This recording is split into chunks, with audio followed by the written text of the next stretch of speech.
nous pensons que le message lancé par la diaspora a été très clair. On peut dire les diasporas. Bon, on a oublié de vous donner la date, c'est très important parce que ça fait partie de l'histoire. Nous sommes au 16 avril 2020 et nous sommes ici à Toronto, au Canada. Hier, l'ensemble des diasporas du Congo-Brazzaville venaient de lancer un message clair à la communauté internationale, à notre peuple au Congo-Brazzaville. Le message est clair.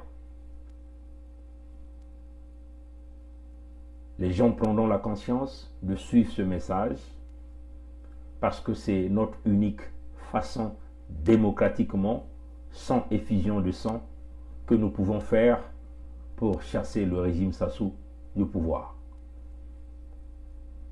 Les Congolais sont appelés à respecter ce mot d'ordre-là parce que ça fait partie du bien de tout un chacun de nous. Nous refusons désormais de travailler pour la dictature de Sassou. Nous refusons désormais de générer de la richesse pour une bande des individus qui volent, qui tuent, qui manipulent la nation. Et puisque nous faisons face aux barbares qui sont habitués à tirer à balles réelles sur les citoyens, nous demandons donc à nos citoyens de simplement rester chez eux. C'est ça la démarche à suivre. En plus, nous allons continuer à balkaniser le pays, on peut le dire comme ça. Je vais simplement essayer de diminuer le son ici pour que je ne puisse pas avoir de retour ici. Voilà.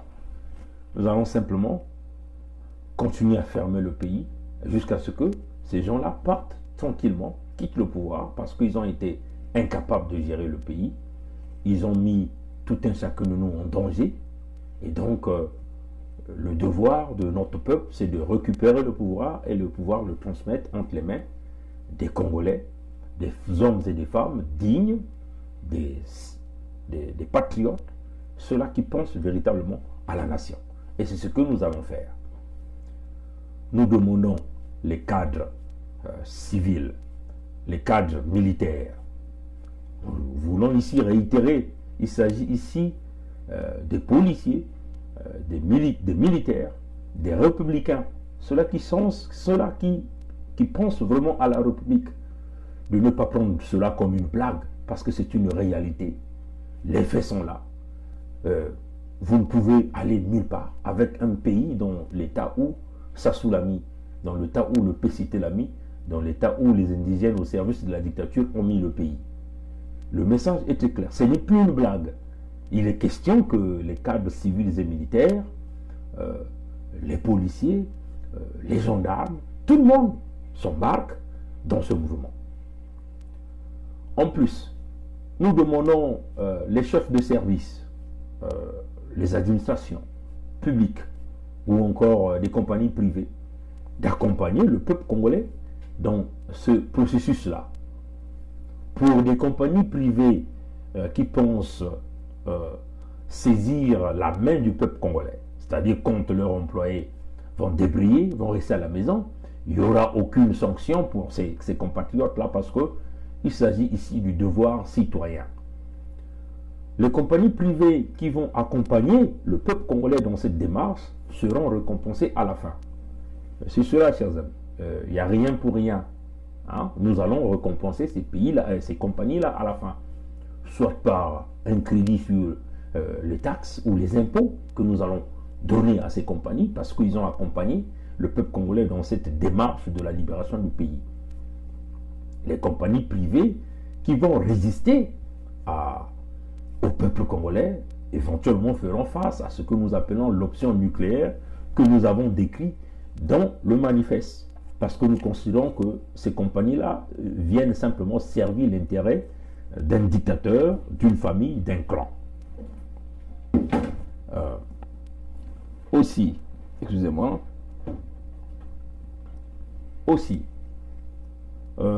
puisque vous savez que la plupart des groupes syndicaux au Congo travaille avec le régime Sassou. Nous demandons donc à tous ces groupes syndicaux-là de cette fois-ci se pencher du côté du peuple congolais. Hein, si ces gens-là veulent encore occuper ces fonctions-là au pays, qui se tournent aux côtés du peuple pour supporter ce mouvement populaire.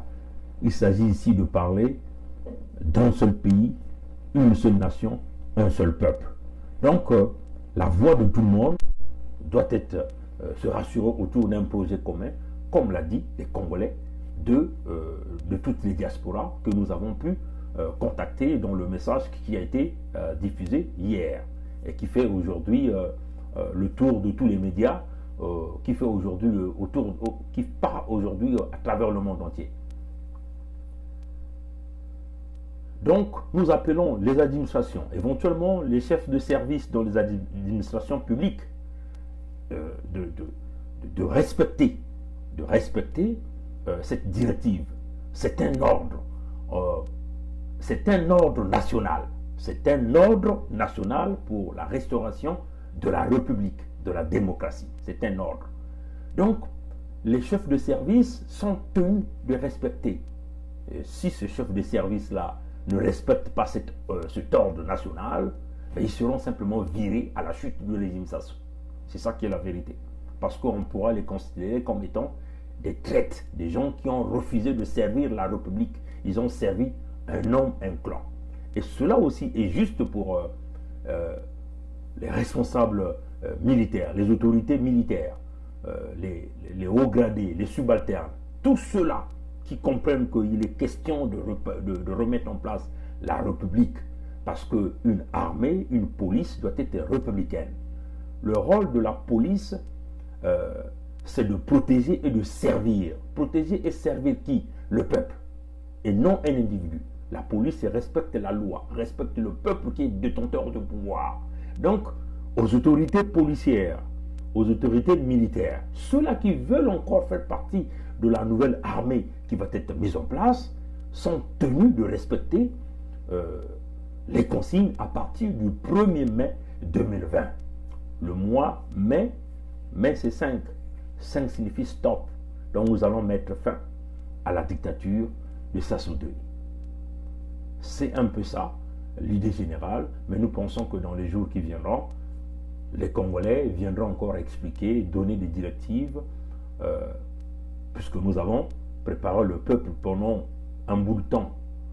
Quand on a parlé de la sortie du manifeste, le peuple avait été préparé, le manifeste est sorti au mois de mars. Oui, chers amis.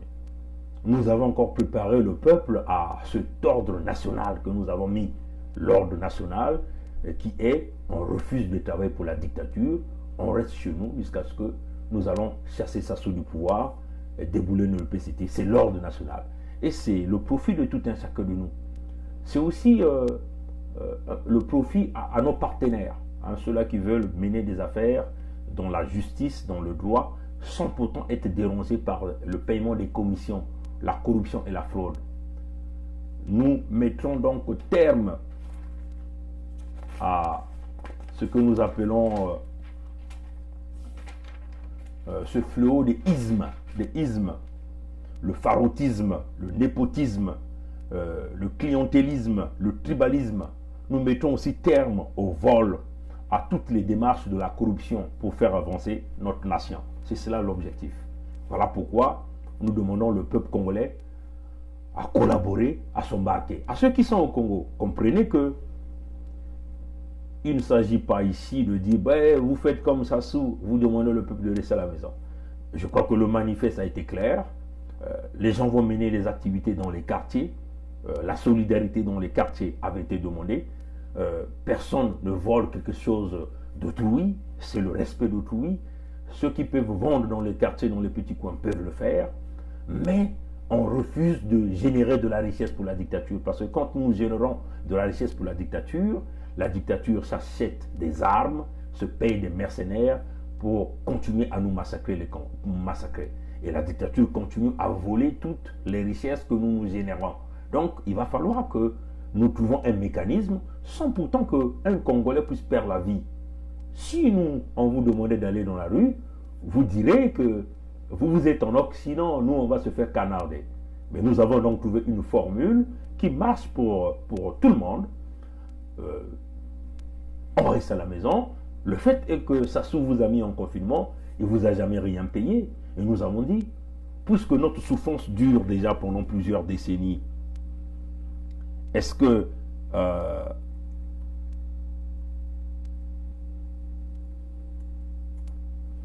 voilà, puisque notre souffrance dure durant plusieurs décennies, est-ce que nous ne prenons pas cette opportunité pour chasser Sassou, qui est à nous de voir? Parce que si nous refusons cette opportunité, ça signifie simplement que le peuple qui est au Congo est confortable sous la dictature de Sassou. Et en ce moment-là, vous ne trouverez pas un autre sauveur. Le sauveur, aujourd'hui, c'est tout le monde qui doit être considéré comme des héros pour se libérer de cette souffrance. Et toi qui es au Congo, toi qui es dans la diaspora, toi qui contribues par tes petits des transferts des fonds que tu essaies de soutenir ceux qui sont au Congo, tous nous faisons partie de ces héros du peuple. Donc il n'y a pas, on peut dire que il n'y a pas un leader. Le leader, c'est tous ceux qui vont rentrer dans l'action. Tous, on va se sentir leader pour libérer notre nation. Mais je crois qu'on était clair sur ce point. Rapidement, je vais aborder un petit sujet que nous connaissons tous. Je crois que nombreux parmi vous ont essayé de regarder les manigances du système Sassou. Le 7 avril, ils sont arrivés à un accord avec les traders pétroliers, Orion, Trafigura et Glencore. Bon, Orion, vous connaissez, hein? Orion, ça appartient aux gens,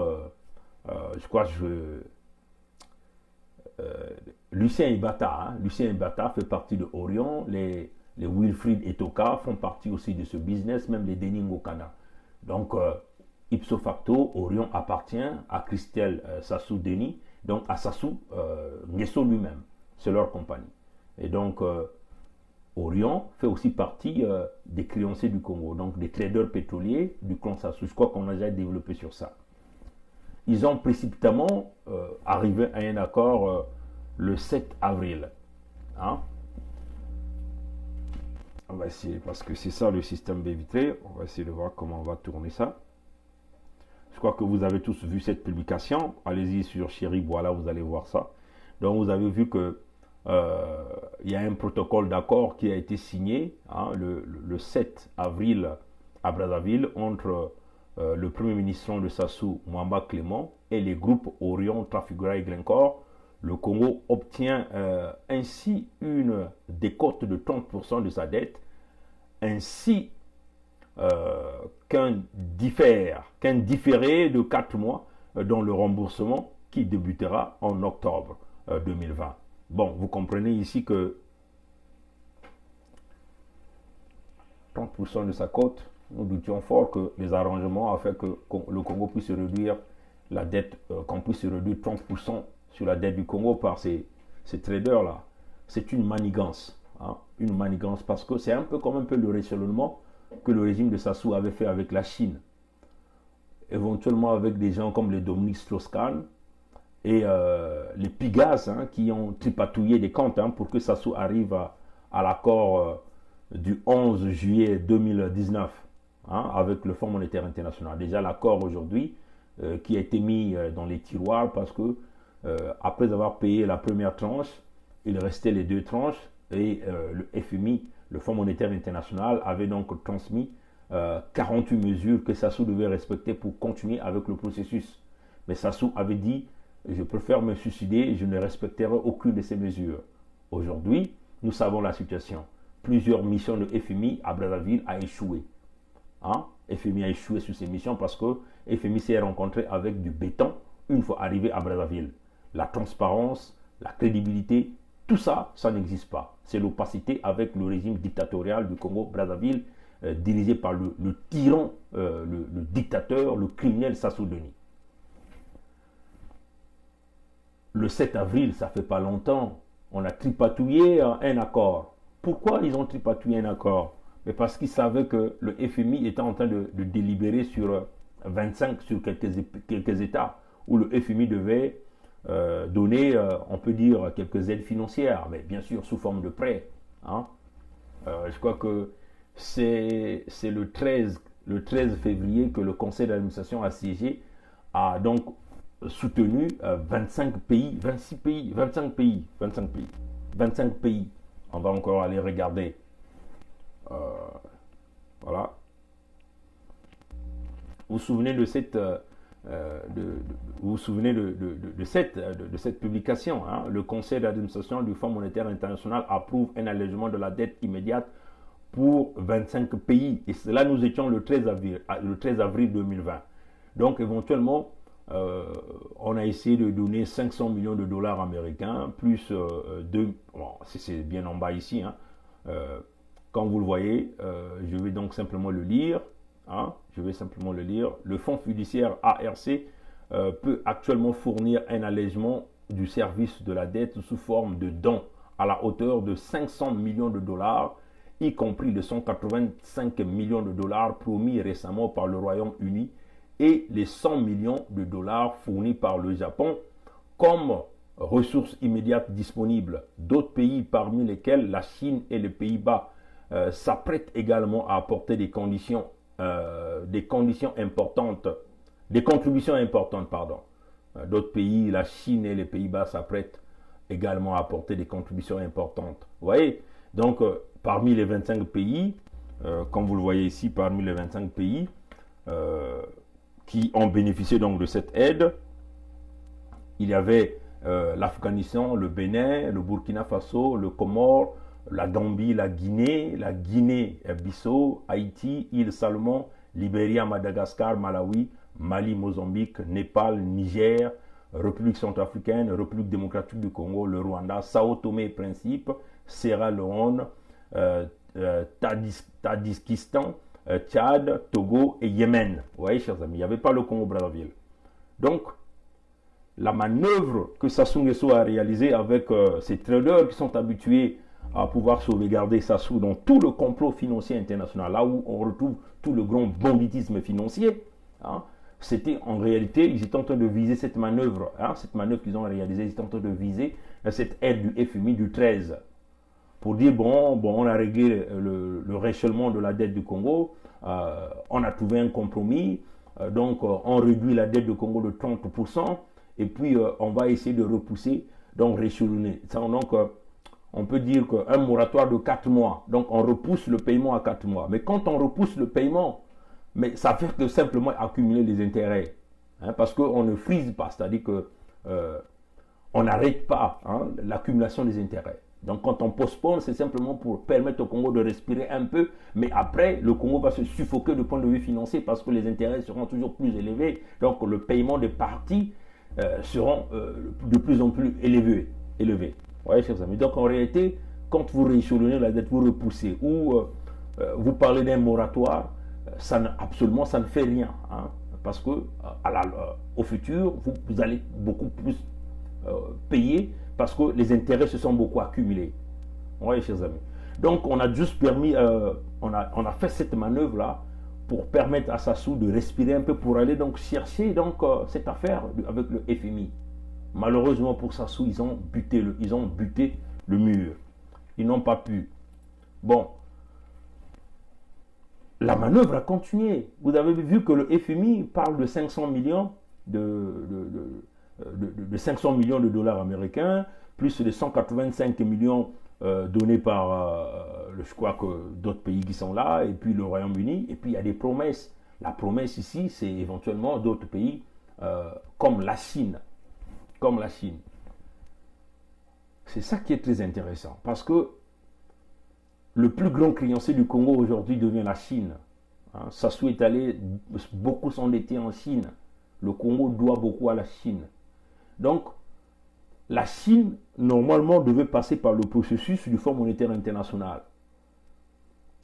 Cela signifie quoi? Cela signifie forcément que la Chine devait donc respecter les consignes du FMI, ces fameux clubs de Paris, clubs de Londres, donc tous les traders. Donc le respect selon les standards du droit financier, on peut dire comme ça, international. Mais ce qui nous déplaît, c'est quoi? C'est éventuellement l'attitude du président Emmanuel Macron, hein, qui veut essayer de cavaler seul, qui est en train de mener en réalité la véritable pression pour que, tout simplement, qu'on puisse effacer les dettes de pays africains. Or que nous savons que effacer les dettes des pays africains, comme ça, hein, sans condition, ou en réalité ça ne va pas aider les populations, parce que la priorité n'est pas dans l'effacement de la dette. La priorité, c'est de voir les gouvernants qui vont donc essayer de traiter cette affaire-là. Comme vous le voyez ici, comme le dit le Monde Afrique, nous devons être aux côtés de l'Afrique. C'est qu'il faut retenir de l'interview d'Emmanuel Macron. Bon, moi, ce que je trouve un peu bizarre, c'est éventuellement cette partie, quand vous lisez cette partie, vers un moratoire sur les services de la dette. Vous voyez, chers amis. Donc, il dit, à chaque année, un tiers de ce que l'Afrique exporte sur le plan commercial sert à servir sa dette. C'est fou. Et on a accru ce problème ces dernières années. Je souhaite qu'on apporte une réponse la plus forte possible à ce sujet, parce qu'il n'est pas soutenable. Je l'ai dit aux Français, je suis favorable à une initiative d'annulation de dettes massives. C'est le seul moyen d'y arriver. Bon, vous voyez, quand vous continuez, il dit, à court terme, on a eu une discussion, il y a 4 représentants spéciaux qui ont été mandatés par l'Union africaine. Ils ont fait des propositions que j'ai souhaité qu'on reprenne. Ces propositions, c'était de dire moratoire. Donc, il leur imposait le moratoire. Hein? C'est-à-dire qu'il demande simplement à ces 4 spécialistes africains qui ont été mandatés pour traiter de ce cas, de changer le contenu de leur texte. Je leur dis moratoire parce qu'on a beaucoup discuté et ils ont beaucoup travaillé. Ils disent l'annulation. On n'arriverait pas tout de suite. Hein? Mais le moratoire, ça veut dire quoi? Ça veut dire on ne rembourse plus les intérêts. Vous nous laissez de l'oxygène. Vous voyez, chers amis, on étale cette dette et on peut peut-être mettre tout le monde d'accord autour de cette idée. Non, nous pensons que, comme l'a dit, je vais simplement essayer de voir ça. Comme l'a dit ses compatriotes, je vais essayer de voir un peu si je vais essayer de retrouver ce que le compatriote là a dit. Comme l'a dit, bienvenue Mabile Mono, bienvenue Mabile Mono l'a dit ici. Bienvenue Mabile Mono nous a dit ici, clairement. Il dit franchement, de tous les dirigeants occidentaux, ça c'est ce que bienvenue Mabile Mono a écrit. Il dit franchement, de tous les dirigeants occidentaux, Emmanuel Macron est celui qui nous complique le plus l'équation de faire tomber le régime des dictateurs et des voleurs en Afrique.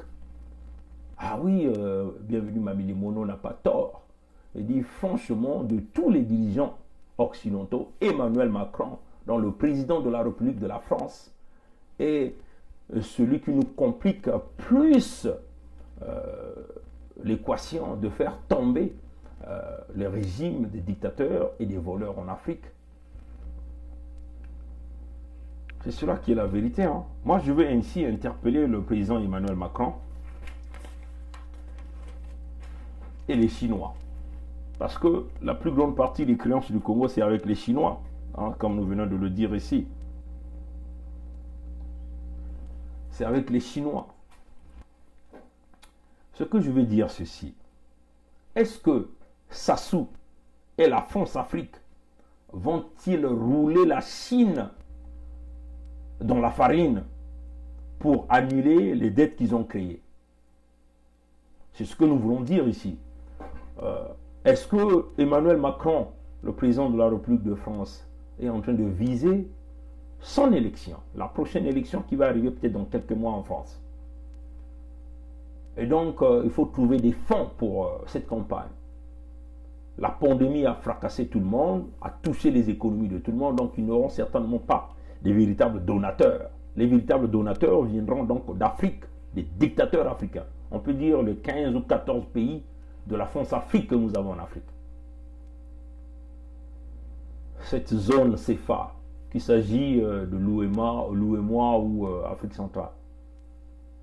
Et donc, il faut trouver les fonds. Ces fonds-là doivent provenir éventuellement d'un mécanisme qu'on nous parle ici de moratoire. Vous connaissez qu'est-ce que c'est le moratoire? C'est comme un peu ce que ça souvenait de faire le 7 avril avec les traders pétroliers, qu'il s'agit de Orion, Trafigura, Glencore. Donc, on essaie de freeze, comment on appelle ça, freeze en anglais? Bon, on essaie de bloquer les intérêts, c'est-à-dire qu'on vous dit que bon, pendant cette période-là, vous ne payez aucun intérêt.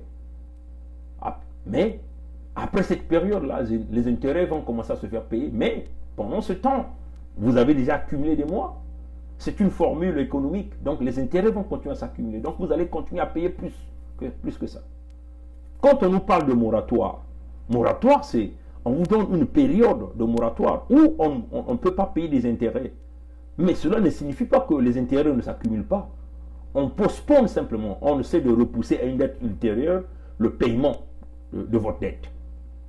Oui, chers amis. Donc, ça ne vous arrange pas vous. Ça ne nous arrange pas nous, en réalité.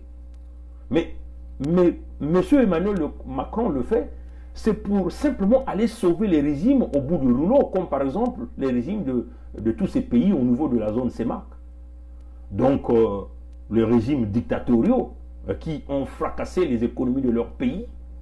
Et donc, on veut vouloir ici enlever la dette pour continuer à permettre à ces gens-là de devenir un peu compétitifs sur le marché des prêts, le marché international des prêts. Donc, on va essayer de baisser pour permettre à Sassou les manœuvres de rebondir économiquement, d'aller encore emprunter sur le marché, puisqu'il est déjà catégorisé comme étant le mauvais payeur des dettes.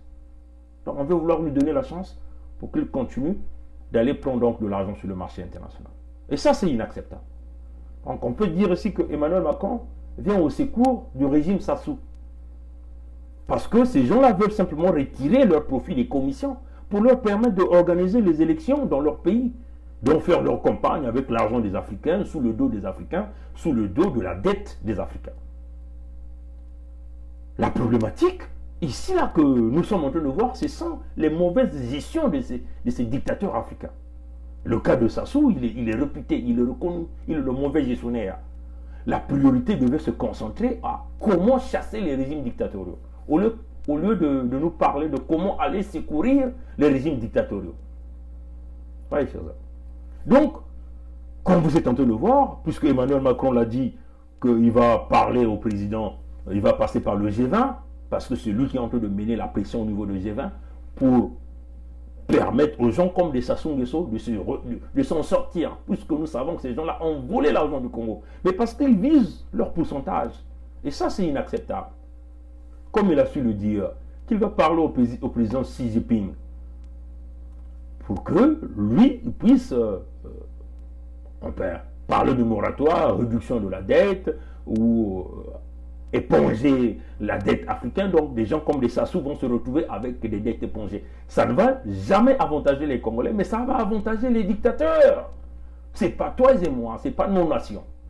Ouais, donc nous pensons que, voilà pourquoi nous disons que est-ce que la France-Afrique et les dictateurs Sassou, les dictateurs africains veulent rouler dans la farine la Chine.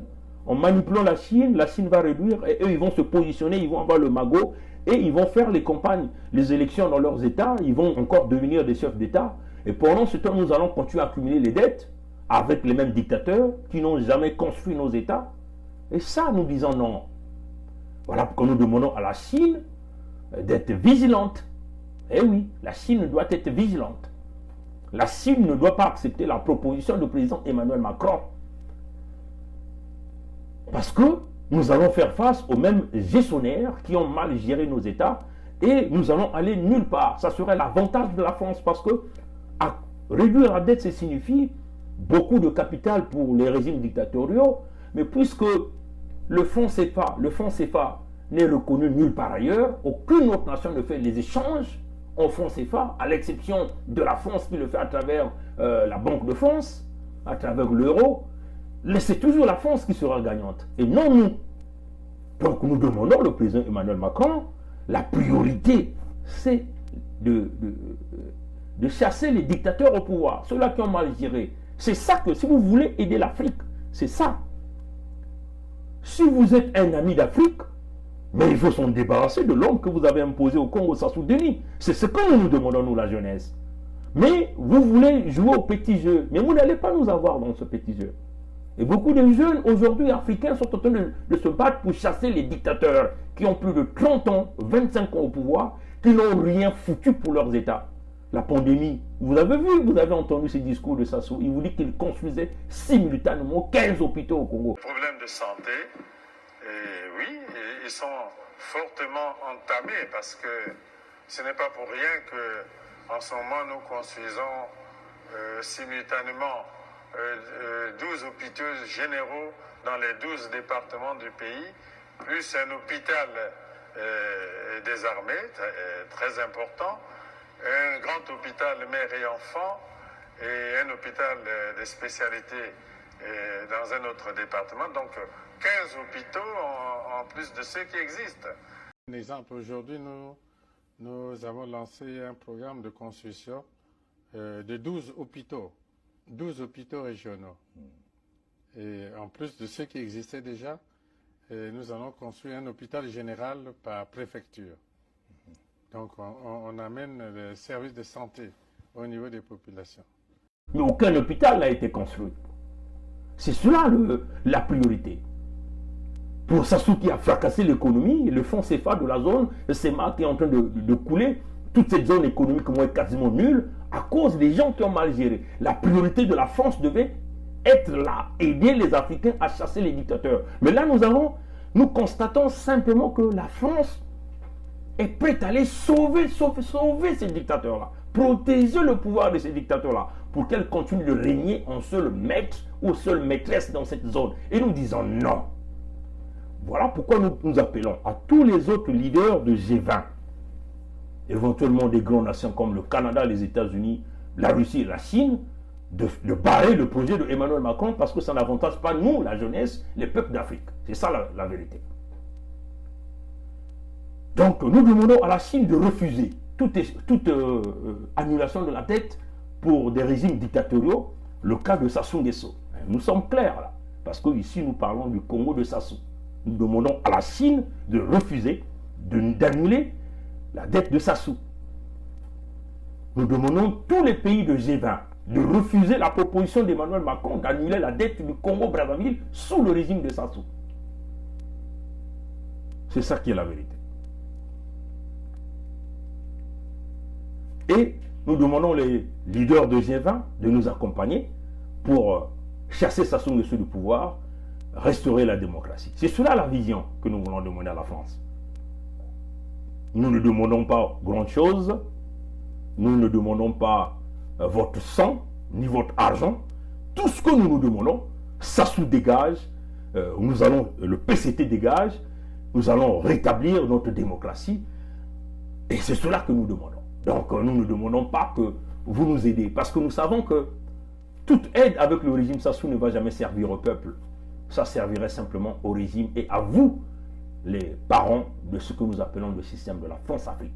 Et nous nous disons non à cette manipulation. Voilà pourquoi nous demandons le Premier ministre du Canada, M. Justin Trudeau, le président américain, M. Donald Trump, le président chinois Xi Jinping, de s'opposer. Même le Premier ministre britannique, Boris Johnson, quand même qu'il est en état de convalescence, de s'opposer à ce projet de la France qui ne va pas viser nos intérêts à nous, la jeunesse africaine, sinon que simplement nous envoyer à l'asphyxie, à l'abattoir. Et nous disons non, on nous a tellement trop roulé dans la farine, il est question que la France revienne dans ses véritables décisions. La jeunesse africaine est claire, la jeunesse africaine a crié haut et fort, il y a eu des mouvements anti-français, mais nous avons pensé que cette France-là pouvait se rétracter, mais nous pensons que nous sommes en train de regarder un jeu politique, le jeu d'échecs et maths. Nous sommes en train de regarder ici, la France joue donc le rôle de ces humanitaires-là qui apportent donc des sacs d'arachides dans une maison où habite un rat. Et nous savons que le rat ne peut pas sortir d'une maison tant que le rat sait qu'il y a un sac d'arachides à l'intérieur. Tant que ce sac d'arachides ne va jamais finir, le rat ne sortira jamais de cette maison. Voilà la France qui joue le rôle de l'humanitaire en apportant de capitaux, annulation de la dette, pour des rats qui rongent déjà leurs États. Et nous disons non à cette manipulation. Alors nous demandons au président Emmanuel Macron, c'est sans rancune, c'est sans orgueil, revenez-en à votre décision, travaillons la main dans la main. Si vous voulez donc protéger ses intérêts, c'est en nous aidant à chasser les dictateurs au pouvoir, ceux-là qui ont très mal géré, à renouveler les classes politiques et pouvoir relancer la force économique de l'Afrique. Si en réalité vous êtes des véritables amis d'Afrique. Voilà un peu ce que je tenais à dire. Et on insiste que le président Xi Jinping, parce que nous savons que beaucoup de Chinois s'intéressent à ce que nous sommes en train de faire. Puisque la Chine veut conquérir pas mal de pays. La Chine regarde aussi les discours des activistes politiques de la société civile au sein de la diaspora. Et les Chinois aussi nous regardent. Nous demandons aux Chinois, ce n'est pas question. Ça ne serait pas possible. Et nous disons non de pouvoir enlever la dette de Sassou avec la Chine. Sinon, ça serait simplement donner le souffle à un homme au bout du rouleau et qui va continuer à nous fracasser. Le cap du Congolais demeure, Sassou dégage, le PCT dégage, les indigènes au service de la dictature dégagent, et nous allons restaurer la nation de la République. Voilà un peu ce que je tenais à dire ce matin. Et nous vous souhaitons une très bonne journée, que tous les esprits nous accompagnent, peuple congolais, on est debout, le mot d'ordre est lancé, quitte à nous d'emboîter le pas, le profit c'est pour tout le monde va bénéficier. Il n'y a pas un leader, le leader c'est toi mon frère, toi ma soeur, c'est toi le peuple congolais. Le peuple gagne toujours, la lutte continue, Ingeta, que les esprits, le cardinal Émile Biaïda, Santos Subito, Monseigneur Kombo, soit avec nous, Augustin Kalakala, Bruno Osebi, soit avec nous. Tous ceux qui ont été assassinés à Chakona, soit avec nous. Les 570 Congolais enterrés dans une fosse commune récemment, soit avec nous. Le génocide dans le Poul, que tout ce monde soit avec nous. Le génocide à Ikongono, ceux qui sont partis le 4 mars 2012, soit avec nous. Sans oublier le capital de décès de Sassou, sans oublier les disparus du beach de Brazzaville. 1 million de Congolais, que toutes ces âmes soient avec nous, puissent intercéder auprès de nous, auprès de Dieu créateur pour nous. À l'esprit de mes parents, mon père, ma mère, mes frères, ma soeur, que ces âmes-là puissent aussi intercéder pour nous, que tous nos ancêtres puissent nous aider à se libérer. C'est le moment où jamais, peuple congolais, c'est maintenant ou jamais. Il n'y aura pas autre chose qui viendra pour nous libérer, c'est nous-mêmes. Donc, restons dans l'esprit du combat et nous savons que nous avons tenu tous à notre parole. Il est temps de passer à l'action, ensemble avec vous, un pays, une nation, un peuple pour la victoire finale. Ingeta!